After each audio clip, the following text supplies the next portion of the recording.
Assalamualaikum warahmatullahi wabarakatuh. Kembali lagi bersama kami dalam program SBS Sore Bersama Santai. Bersama saya Mutia Istiqlalia dengan tema kesederhanaan dalam pengabdian. Pada sore yang berbahagia ini kita telah kedatangan salah satu ustazah, yaitu Ustazah Rawiyah.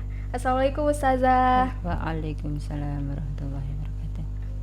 Apa kabar Ustazah? Alhamdulillah, bila khair. Kita mau berbincang-bincang sedikit nih Ustazah ya pada sore ini. Menurut Ustazah makna kesederhanaan itu apa aja sih? Kesederhanaan, Iya. atau bisa dikatakan zuhud ya, Iya. di dalam Islam itu. Artinya hidup apa adanya. Tidak mewah, tidak sombong, tidak membanggakan diri, walaupun dia mampu untuk memenuhi kebutuhan secara berlebihan. Itu. Adapun kalau misalnya kita di pondok ini ya, santri itu kan harus ada jiwa kesederhanaan. Walaupun orang tuanya kaya lah dikatakan seperti itu, dia juga harus melihat bahwa di sampingnya ada pihak-pihak yang perlu disantuni. Jadi dia harus menahan diri untuk hidup sesuai dengan kebutuhannya.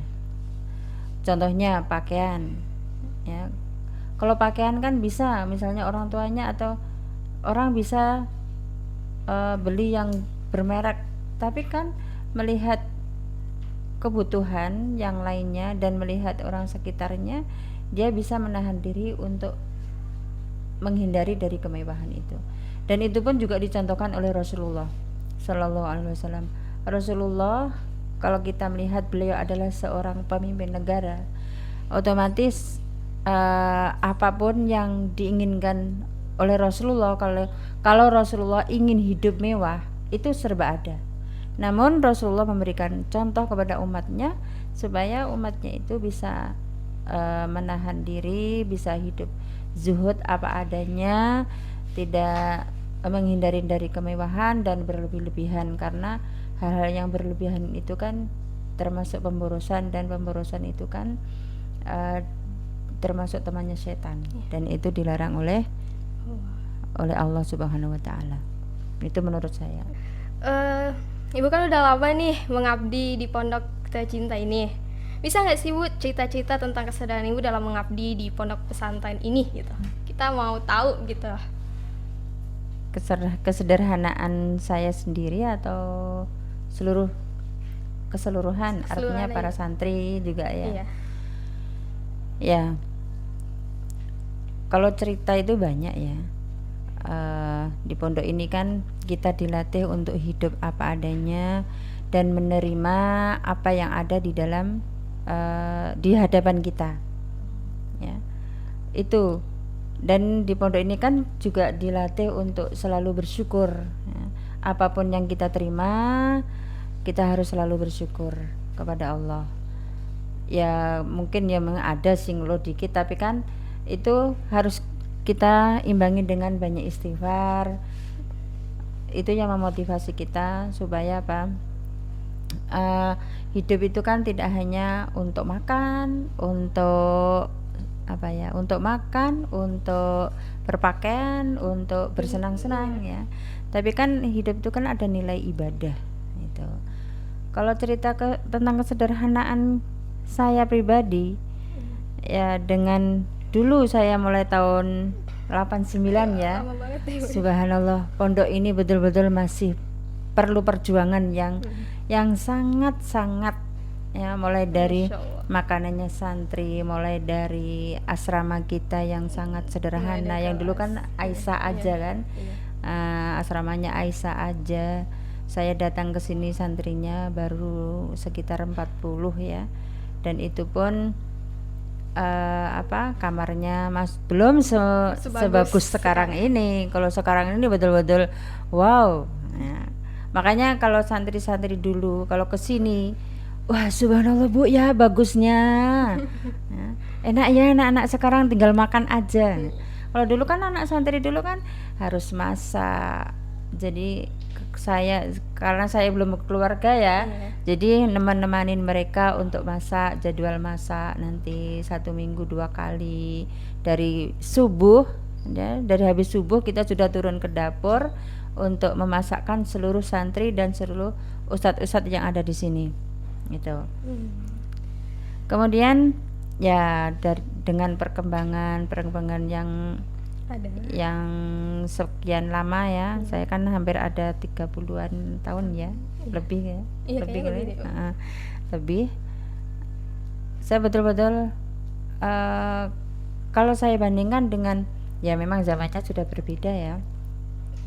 Kalau anak-anak dulu itu untuk mengerjakan apapun bentuknya, artinya suruh masak, habis masak dia sekolah, kemudian suruh ngangkat kayu. Dulu kan pakai kayu ya. Nggak Jadi ada setiap kompor. ahad itu kita harus mengkoordinir anak-anak, angkat kayu ke dapur, ada yang pikir masak air. Nah, alhamdulillah setelah santri dibebaskan untuk masak, mereka mulai hanya fokus untuk belajar gitu. Ya kalau ibu kan selalu menemani mereka, ya bagi selalu menemani masak dengan mereka, pokoknya selalu melihatlah mereka dengan mereka gitu. Apa nih suka duka ibu selama mengabdi di pondok pesantren Al Mujahidin ini? Sukanya banyak. Sukanya itu kalau saya melihat santri kan ibarat anak ibu sendiri ya. Kalau melihat santri-santri atau anak-anak ibu sendiri, anak didik ibu itu, dia bisa mengaplikasikan, bisa membuktikan atau mempraktekkan apa yang dipelajarin di pondok. Mulai dari kehidupannya, kesederhanaannya, Kegiatan kemudian jiwanya, kekuatan jiwanya itu setelah keluar dari pondok dia dapat mempraktekkan itu, mengaplikasikan di dalam kehidupannya mereka sehari-hari. Nah, dukanya ini banyak. Sukanya banyak, dukanya juga Sukanya banyak. Dukanya itu kalau saya melihat atau kadang-kadang mendengar anak didik saya atau ya santri-santri saya kan mereka melanggar aturan Allah, itu yang membuat saya sedih. Bahkan kemarin barusan aja ada yang ngecat saya, Bu, saya mohon maaf ya Bu ya, tidak bisa menjalankan amanah ibu. Itu membuat saya tuh nangis ya, sedih sekali ya, sedih. Karena apa? Bahwa mereka selama dia di pondok ini ilmunya belum bermanfaat bagi dirinya. Padahal tujuan kita kan supaya mereka ilmunya itu bermanfaat untuk dirinya dan masyarakat. Ibu udah lama mengabdi di pondok pesantren ini. Apa sih yang membuat motivasi ibu untuk bisa mengabdi di sini? Ya, berangkat saya awal di pondok ini ya. Dulu kan saya di Jawa juga sudah mengabdi di pondok di Jawa. Nah, saya ingin memperluas dakwah kita. Artinya ilmu saya itu bermanfaat bukan untuk di daerah saya sendiri, bisa bermanfaat bagi orang lain di luar daerah juga. Kemudian yang kedua, ya kalau di Jawa mungkin saya tidak berkembang ya, artinya selalu karena dari keluarga sendiri saya tidak kurang didukung, artinya pemikiran saya itu kurang didukung dan alhamdulillah ketika saya di pondok ini saya bisa melaksanakan Islam secara kafah, bisa memberikan ilmu saya kepada orang-orang banyak dan bisa lebih bermanfaat bagi orang lain. Masya Allah. Tips dong Bu buat anak-anak yang pengen ngabdi di pondok ini gitu. Tips-tips. Mungkin kamu pengen ngabdi nih. Mungkin ya Bu. Tapi nggak tahu ya Bu jalannya tahu ya. gimana. Ya, kalau kita lihat di pondok-pondok lain kan ada pengabdian ya. Iya. Kalau di pondok ini kan bebas, siapa yang mau ngabdi monggo, yang tidak mau ngabdi ya monggo gitu ya. Tapi sebenarnya kalau kita mengabdikan diri di pondok ini tuh jangan karena apa Bon, artinya karena ingin gaji yang banyak misalnya, ingin hidup bebas atau ingin ingin berpisah dengan keluarga misalnya.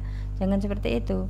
Artinya yang harus memotivasi kita bahwa dimanapun tempat, kalau tempat itu memerlukan kita dan kita lebih bisa mempraktekkan ilmu kita dan ilmu kita itu lebih bermanfaat dan kita lebih bermanfaat bagi orang lain, itu yang harus kita jalankan ya. Jadi kita berjuang, kita dimanapun kita tempatnya, mau di pondok ini mau di tempat yang lainnya, kalau karena Allah insya Allah bisa gitu. Kemudian di pondok ini pun mengabdi juga tidak gratisan kok. Artinya kita di pondok ini coba sholat 5 waktu tidak ada hambatan. Kemudian kegiatan yang kegiatan yang membuat hati kita tenang juga tidak ada hambatan. Tentang maisah juga ada ya. Kemudian kebutuhan kita juga selalu terpenuhin. Pokoknya dimanapun kita berada, mau di pondok ini mau di tempat lain, kalau kita memperjuangkan agama Allah, insya Allah Allah akan selalu memudahkan permasalahan kita, memudahkan hidup kita. Pokoknya semuanya akan dimudahkan oleh Allah. Kesimpulan dialog sore hari ini adalah hidup yang berlandaskan dari hidup yang selalu mencukupi sesuai kebutuhan apa adanya dan tidak muluk-muluk. Kehidupan berbalut dengan kesederhanaan juga telah dicontohkan oleh Rasulullah SAW. Semua itu kembali apa adanya, tidak berlebihan, sesuai dengan kemampuan kita. Saya Mutia Istiqlaliyah pamit undur diri. Manjada wajada fastabikul khairat. Syukran. Assalamualaikum warahmatullahi wabarakatuh.